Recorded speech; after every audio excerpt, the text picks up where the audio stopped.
materialize any object or visualization from the power of Spanda, the dynamic oneness with Sadashiva. Shastra Pramana from Spandakarika, Section 3, Vibhuti Spanda, Sutra 3.4 and 3.5. The power of materialization, teleportation, manifesting any object. यथा ह्यर्थो स्फुटो दृष्टः सावधानेऽपि चेतसि भूयः स्फुटतरो भाति स्वबलोद्योगभावितः तथा यत्परमार्थेन येन यत्र यथा स्थितं तत्तथा बलमाक्रम्य न चिरात् सम्प्रवर्तते. Indeed, just as an object which, in spite of all the attentiveness of the mind, is perceived and seen indistinctly at first, then appears and manifests more distinctly and clearly when observed with the strength of one's visual power.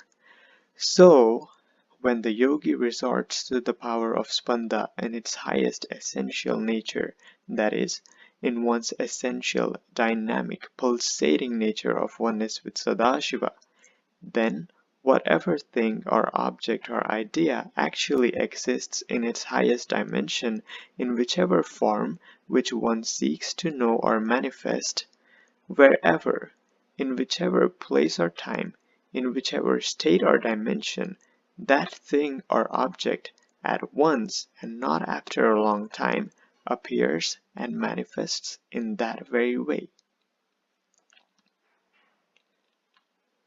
यथा ह्यर्थो स्फुटो दृष्टः सावधानेऽपि चेतसि भूयः स्फुटतरो भाति स्वबलोद्योगभावितः तथा यत्परमार्थेन येन यत्र यथा स्थितं तत्तथा बलमाक्रम्य न चिरात् सम्प्रवर्तते.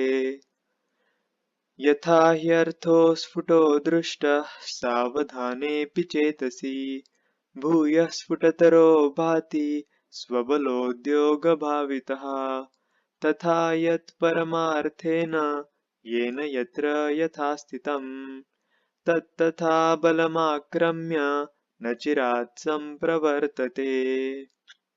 यथा ह्यर्थो स्फुटो दृष्टः सावधानेऽपि चेतसि भूयः स्फुटतरो भाति स्वबलोद्योगभावितः तथा यत्परमार्थेन येन यत्र यथा स्थितं तत्तथा बलमाक्रम्य न चिरात् सम्प्रवर्तते.